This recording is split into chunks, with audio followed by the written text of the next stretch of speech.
Paul's a sound junkie. I think he gets really excited about the different sounds that the human voice can make. I think he gets really excited about using those and adding them up that creates a multifarious landscape that can't help but surround the audience and for the audience to participate in. He's not just here is the melody accompanied by these instruments, or here's the melody accompanied by these voices, but rather here's the melody passed between all these voices, and here's the melody reinterpreted by what's going on around it. And what I love is when he puts that together, there's always a payoff. It's not just here we had all these parts that sort of came together and then I left you and I moved on to the next thing, but rather here's this journey that we've gone on that perhaps we didn't see the end of the phrase coming, but here it is. And it made sense looking backwards. He's a kind composer. And the chorus can't help but feel that.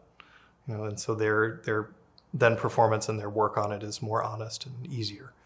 And that's always such a benefit when you're working with a composer that allows what you put into it to come back to you, rather than you feel like you've put in so much and then the payoff is not as much there. Music has always been first and foremost a commentary on what's going on in the world, in the community, amongst the people who are making that music. And it may not be as difficult as this is right and this is wrong, but it's born out of experience of a composer and performers interacting with that composer through their own life experiences, and then received by people with their own life experiences listening to that music.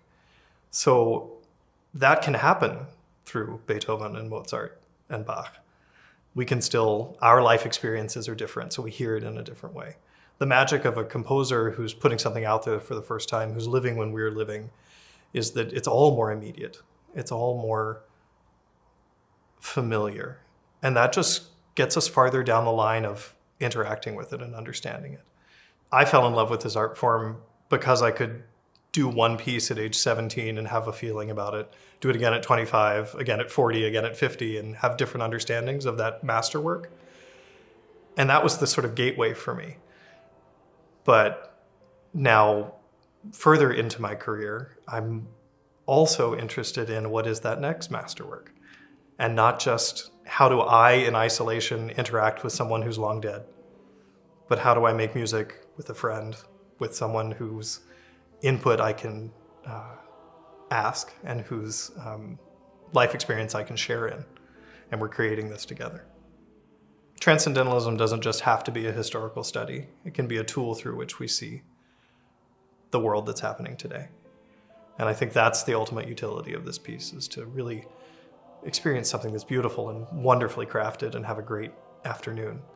But it plants the seeds to think about our world through the language of people who experienced a time that was similar and different.